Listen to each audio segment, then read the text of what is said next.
Let's get on stage. Something palpable about this chemistry. What's wrong with you? Nothing you can't fix.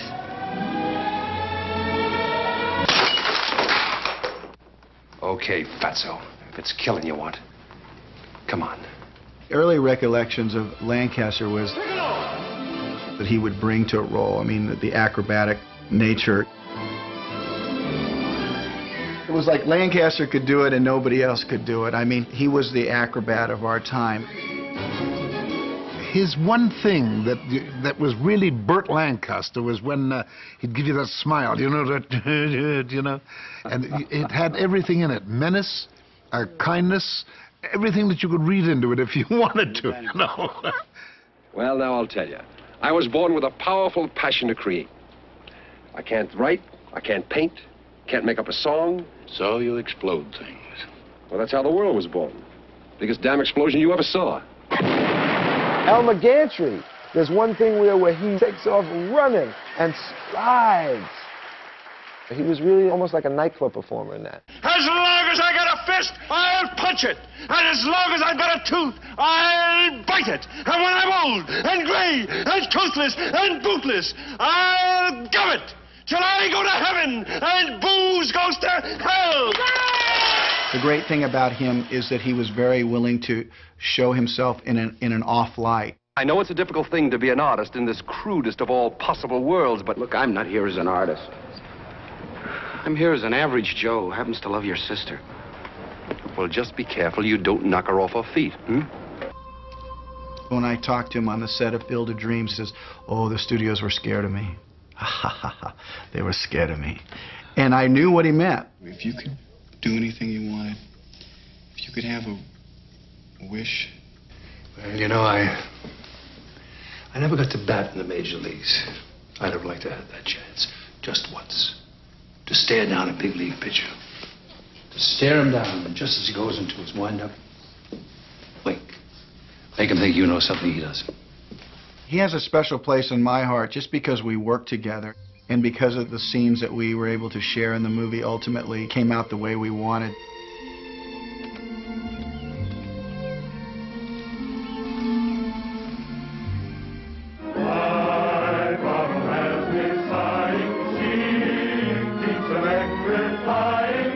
Her beauty was so seductive. You would just fall into her eyes. Me? You know, Gilda was the first time I sort of understood that there was such a thing as sex in cinema. Back then, everybody kept their clothes on. Sure, I'm decent. And yet, she just reeked of sensuality. Just reeked of it. Let's go where we can have some fun. Like I said? Exactly like you said. Didn't you hear about me, Gabe? If I'd been a ranch, they would have named me the Bar Nothing. During the Second World War, her image became second to none in as far as inspiring and uplifting the morale of the U.S. troops. You know, Louise, I'm beginning to wonder what he's like. She was the ultimate pinup girl.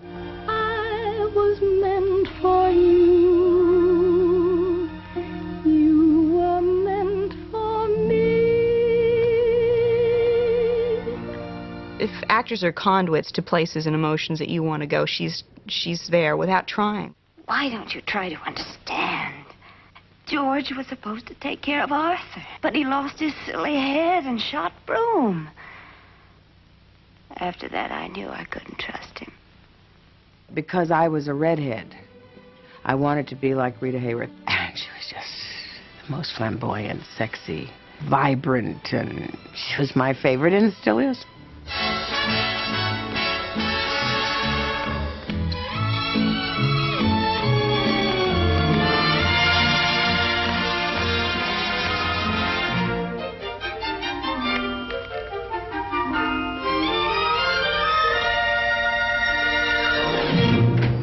In our next segment, a screen legend who helped America make it through the Depression. On the gold ship, lollipop, it's a sweet trip to a candy shop. Oh, she was so sweet, so upbeat, so young, for so long. Shirley Temple got us through the Depression. She made people feel good. She made people forget that they couldn't eat that week. Be optimistic, don't you be a mourner. Brighten up that corner and smile. She's the one with the curls and that adorable little tummy and dancing up and down the stairs. Shirley Temple was a huge star the year I was born. That's why I'm named Shirley. Oh, my word. She was exuberant and youthful and charming. Shall we go somewhere where we can be alone? Well, I'd like to, but You know, maybe it I isn't haven't... every day that we have a famous artist here. I bet you've had a terribly interesting life. Not very. Look, could we do this some other time? I have a date, you see. And you're not married. No. Oh, I knew you weren't. You just couldn't be. She was a singer, dancer, actress, and she did it well. She did it professionally. Do you get stage fright? No, I'm a trooper. Have you got adenoids? No, but I'll get some if you want them. She never screwed around. She wasn't neurotic. She never caused problems. And she was under 8 years old. But I don't want to go to the orphanage. I want to stay with you. Now, don't cry, darling. I'll come and see you, and I'll get you out again.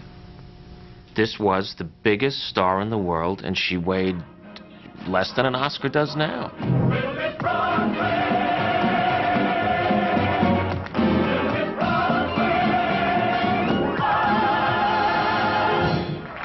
You're tearing me apart! What? You say one thing, he says another, and everybody changes back again! I've seen James Dean in Rebel Without a Cause, and he was just so sexy, so brooding. He was so raw and so tender and exposed at the same time. This was a guy that my parents were a little afraid of, like Elvis. I have never done anything right. I've been going around with my head in a sling for years. Oh, he's that rebel guy. Stand up! When I see the need he has to communicate, and I see the search, and I see the hunger, and I see the sadness, it's almost too telling because you feel his need to drive that car fast. Jimmy Dean was a very close friend of mine. We met at an open casting call at CBS back in the early 50s when Jim had just come to New York, and we both were rejected. He compelled you to look at him by doing those kind of unconscious things. He would sort of hover around that big house. It was just like this icon to him, and he would sort of sidle up to it like a coyote or something. He was just out on the edge. Even if he was laughing with a sort of glee, it was a glee that made you think, ooh. He looked like the boy next door and was the antithesis of that. You always did look pretty. Just pretty not good enough to eat. He not only felt that anguish in his head and you read it in his face, but you could read it in his shoulders. It was everywhere. It was consuming him. Cow! He cried in a painful way like a woman, and he was crying about the same things that I was in pain about. Man has a choice. You used to say that was where you differ from an animal. See, I remember, man has a choice, and the choice is what makes him a man. See, I do remember. To watch silent movies is really interesting because there's great artistry there. And Lillian Gish, in those early movies that she did with Griffith, she had a kind of quiet, a core, something where she is so totally real. I have a very distinct memory of Lillian Gish with that wide open face, and it's almost like someone has just opened themselves, and there's this big face and these big eyes. It's like her aura was photographed. I was fortunate enough to become friends with Lillian Gish. Lillian tells a story herself about way down east.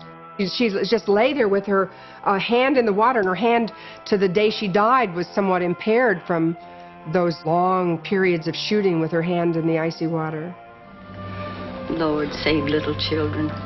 The wind blows and the rains are cold, yet they abide. Night of the Hunter being Lillian Gish's, I think, finest hour. Run, hide in the staircase. Run quick! Ruby, get! What do you want? I want them kids. What do you want them for? That's none of your business, madam. I'm giving you to the count of 3 to get out of here. Then I'm coming across the kitchen shooting you. When she'd put a smile on her face, I just love that. I thought it was so wonderful when she'd be destitute and total despair.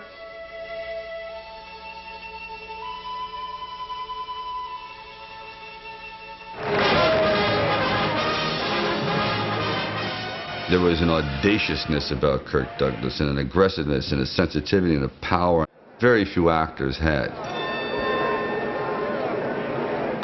I always think of him as being just almost like a desperate, like a rabid dog desperation. Get that look off your face. Who gave you the right to dig into me and turn me inside out and decide what I'm like? How do you know how I feel about you, how deep it goes? Maybe I don't want anybody to own me, you or anybody. Get out! Get out! He has the same level of ferocity and passion and bravery. I mean, he's going to be kicking ass and taking names until they carry him out of here.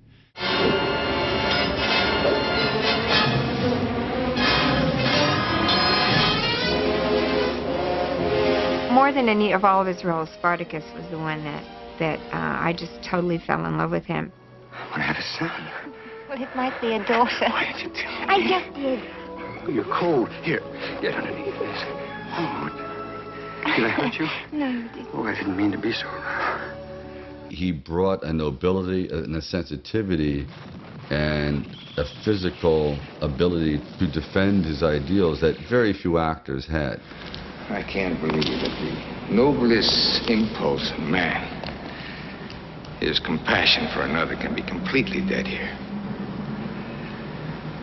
Therefore, I humbly beg you, show mercy to these men.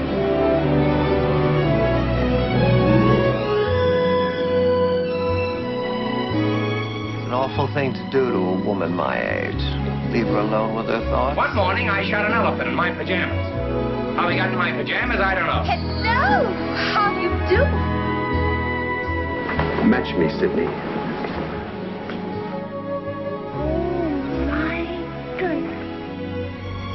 I gotta know who I am. I gotta know what I'm like.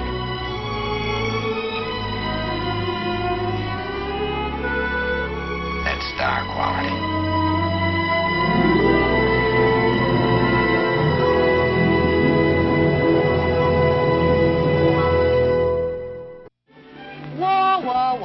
This war talk's spoiling all the fun at every party this spring. In Gone with the Wind, I loved the fact that there was so much of this back and forth. She wanted him, he didn't want her. He wanted her, she didn't want him. I love that love play that they had between the two of them.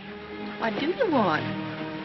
I'll tell you, Scarlett O'Hara, you'll take that Southern Belle simple off your face.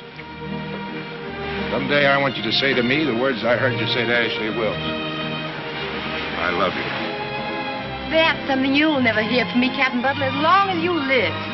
You look at Gone with the Wind, Blanche Dubois in Streetcar. You cannot believe it's the same person. A cultivated woman, a woman of breeding and intelligence, can enrich a man's life immeasurably. I have those things to offer. Her Blanche is, it's a beautiful portrayal. Desperate circumstances. Caught in a trap. Help me. Caught in a trap. Those exposed nerve endings. What kind of amazed me about her was the degree of sophistication she had as a young woman. I mean, this extraordinary, self-possessed presence. I've got everything. Everything a woman of the world could possibly wish for. So why shouldn't I be happy? Her performance in Gone with the Wind is truly a work of art. After all, tomorrow is another day.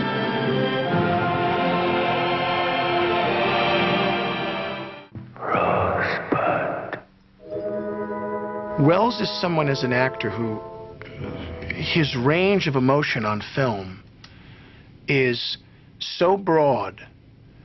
When he's raging, when he's angry. Don't worry about me! I'm Charles Foster Kane! And when he's generous and when he's filled with bonhomie and love of his fellow man, there's no one who's warmer. I've got a mustache, Joel. I know, but have you got a society? Have we a society editor? Townsend is the society at home. Miss Townsend, this is Mr. Charles Foster King. Orson Welles is, God, such a powerful presence. Deep, deep, beautiful eyes. In The Third Man, he is a bright villain. And when you make a villain brighter than anybody in a movie house, there's nothing scarier. When you make up your mind, send me a message. I'll meet you any place, any time. And when we do meet, old man, it's you I want to see, not the police. Remember that, won't you? Touch of Evil, for me, is extraordinary. I mean, kind of scary in a way. His kind of smouldering presence, really. I suppose, you know, presence is what we're talking about. You don't know, just tell me. You killed Pete. The bullet is from your gun. You think anyone would believe that? They always believe me. You look at Citizen Kane, and it's this huge movie. It just the dynamics of that character that he plays are gigantic. I made no campaign promises because until a few weeks ago, I had no hope of being elected. Now, however, I have something more than a hope. Jim Geddes has something less than a chance. I wonder what kind of a woman you really are. Too bad, but I can't give out samples. Mae West is the precursor of the Earth Mother meets Sequins. I wasn't a married man. I could go for you, baby. Now, see, she had something that was really, like, just totally her own. Do you mind if I get personal? Go right ahead. I don't mind if you got familiar. She was the beginning of the bad girl being the good girl. You were wonderful tonight. I'm always wonderful at night. Yes, but tonight you were especially good. Well, when I'm good, I'm very good. But when I'm bad, I'm better. She was incredibly clever. She was a playwright. She was a wonderful performer. She was not an actress. She was like a performer. Listen to the story of Willie the Miner. There never lived a man any finer. Not only did she do it, she did it with such brazen contempt for social mores and folkways. So gather round me, boys, and let my story begin. She was moi, even before moi was moi. Wait a minute. Is this a proposal or you taking inventory? She wasn't beautiful, she wasn't young, she was a movie star. Oh, Beulah. Yes, ma'am. Peel me a grape.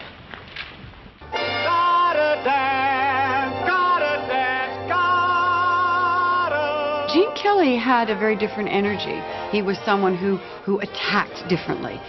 He dug in with his toes. He led with his knees.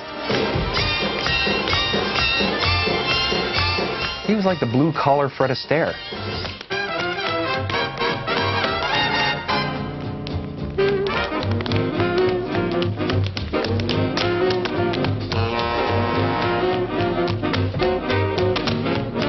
One of the things I loved about him was that his movement and his style was masculine, and yet he was doing very kind of balletic stuff.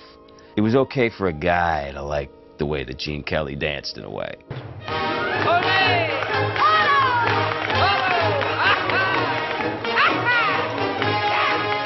Gene Kelly was our dancer.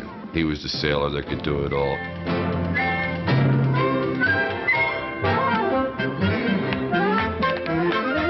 What's fascinating about him is that he obviously didn't think about going into movies. He was going to go into, you know, sports. And then to be able to sing.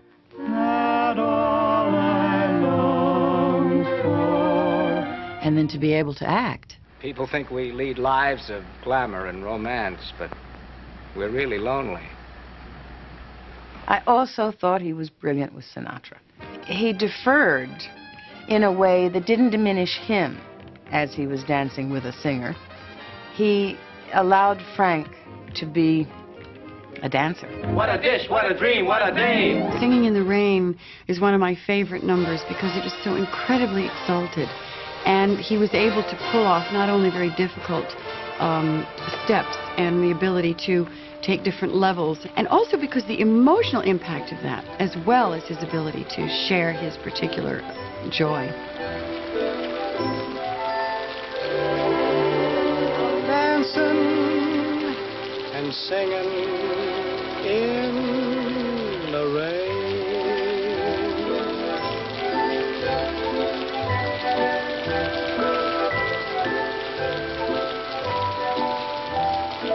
Next, the screen legend who helped win World War II in the movies. We're in the money, oh, come on, honey. Let's let it, send it, rolling around. The bomb, Ginger Rogers. I am such a huge Ginger Rogers fan.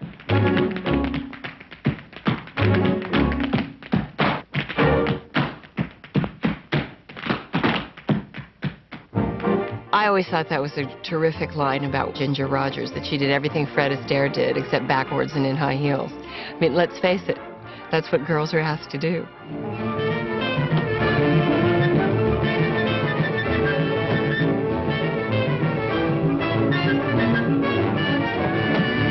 She always struck me as again, the working class girl. I didn't marry Wynn for his money.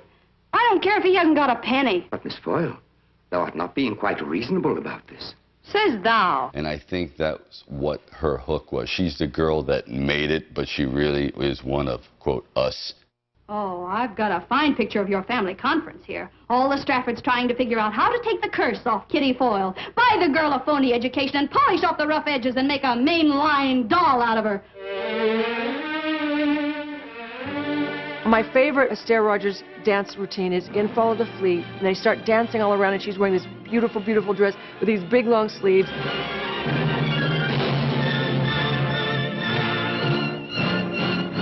And they do this, like, dip backwards.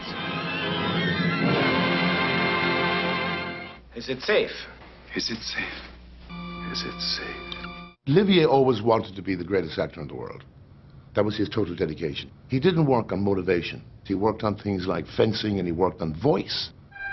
The point and venom, too. Then venom to thy work!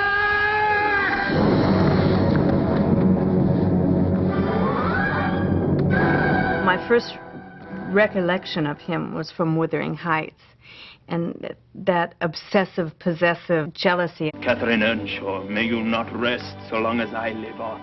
When he curses her soul. Take any form, drive me mad.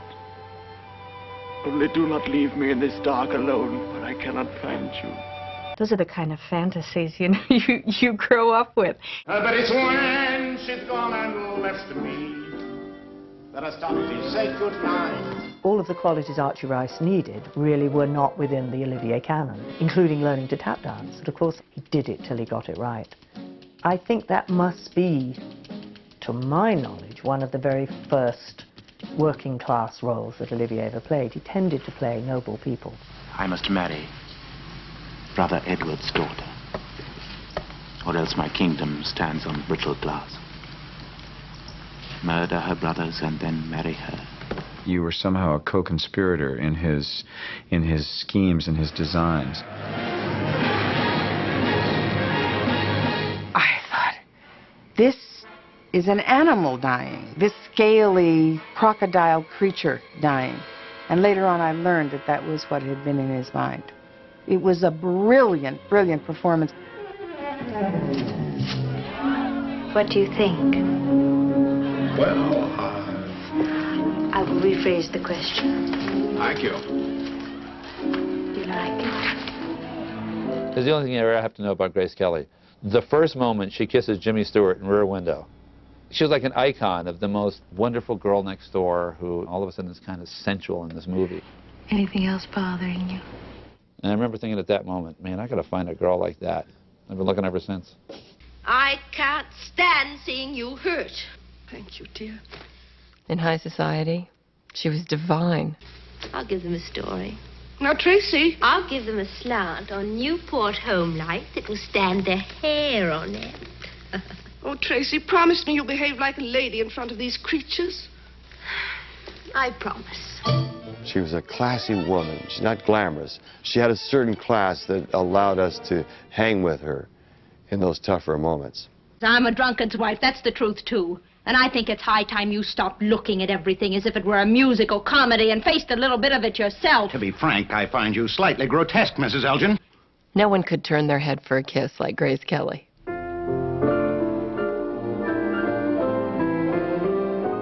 She had that way of turning to the man and turning to the camera, where she really also looked like a flower. She was royalty. Married a prince? Not bad. Hold it!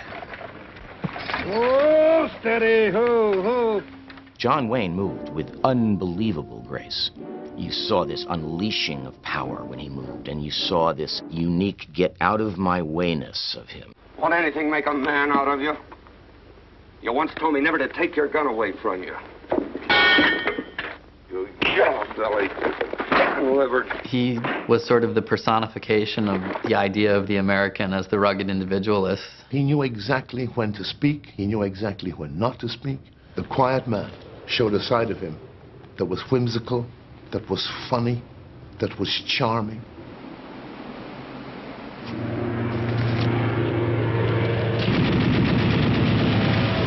His war movies, Second World War movies, helped generate such a patriotism that to this day is second to no one. I want you to act like a soldier. Remember, you're in command of a company of men. You've got the responsibility of their lives in your hands. Fill your hand, you son of a bitch! I was sitting in front of John Wayne, and we watched this True Grit.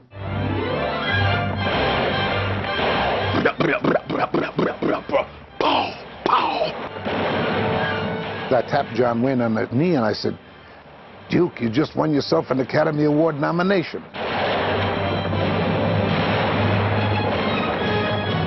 And he did. He won the nomination and the award. Why don't you finish the job?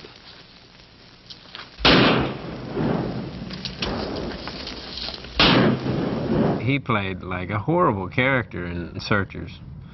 And yet, you know, he wasn't afraid to do that. What good did that do you? By what you preach, none.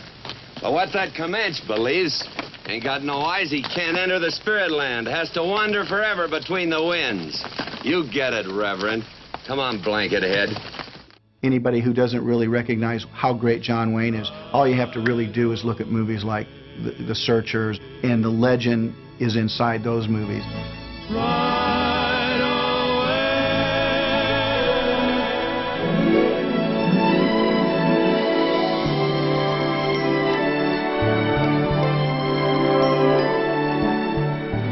I can shoot straight. I don't have to shoot too far. There's only one person in the world to decide what I'm going to do, and that's me. Let's go up sometime, see me. I'm home every evening. We're on a big time, baby. We're on a big time. Don't you worry about me, Pop. Because I can take care of myself all right. Alas, poor Yanni. I knew him, Horatio.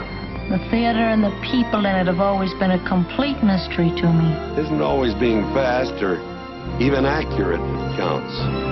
Being willing.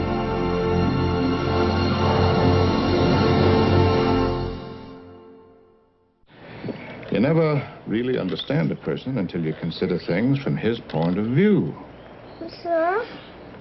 Till you climb inside of his skin, walk around in it. Gregory Peck in To Kill a Mockingbird. Now, please, nothing better. It's such a quiet, interior, understated performance. And I think those are the ones that are hardest to do in a way, because you don't have the opportunity to take it to these extremes. Gregory Peck, Moby Dick, is one of my favorite movies. One of my favorite movies. We're all wrestling with the white whale, you know?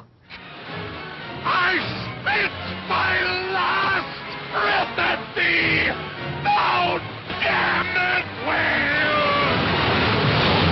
See, he was amazingly underrated, you know. You know, people, Gregory Peck, Hollywood star. He was a very, very, very good actor. He took risks. What are you trying to do, show off in front of your friends? Are you ready to back up that remark or not? What about this? Ain't some of you fellas in charge of this donkey? I'm telling you, Mr. Ringo. Eddie don't mean no real harm, Mr. Ringo. Then let Eddie keep his big, ugly nose out of my business if he don't want to get it slapped. Gregory Peck made me know that we had to stand for justice and truth, and that no one was better than the next man. Is your hotel restricted? Well, I'd hardly say it was restricted. Then it's not restricted. Peck is someone who I am always boundlessly admiring of because of the way he walked that line in Gentleman's Agreement. Look, I'm Jewish, and you don't take Jews. That's it, isn't it? I never said that. If you don't accept Jews, say so. Don't raise your voice to me, Mr. Green. You speak a little more quietly, please. Do you or don't you? He had a face that looked like it was really sculpted by hand. Beautiful way of moving, and in every picture he did, you could see the decency of him, the true decency. In this country, our courts are the great levelers. In our courts, all men are created equal.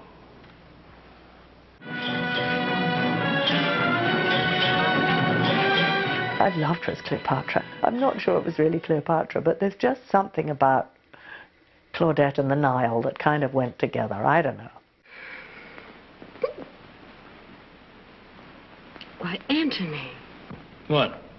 Did I hear you hiccup? Not me. I never hiccup. Well, it certainly wasn't me. Queens don't hiccup.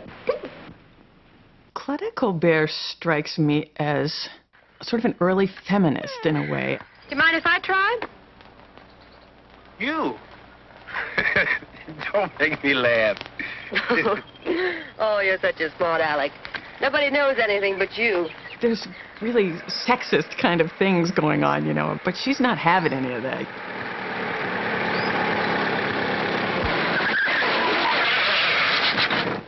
Colbert was certainly equal to Gable, who sort of epitomized masculinity of that moment in time. Aren't you going to give me a little credit?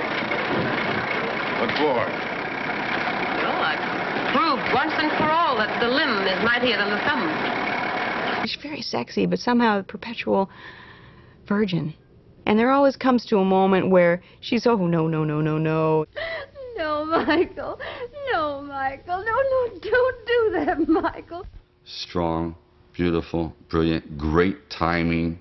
Oh, why did I eat that caviar? You're nothing but a silly little thing. How can a girl be so foolish? Why aren't you nice to me? Nicole. Please, Nicole. You know, it's just this little woman, but with, you know, the power of a 6'6" man. Kiss me. Oh, what does a nice girl say, hey? Please. Please. That's better. If you're going to talk to me like that, okay.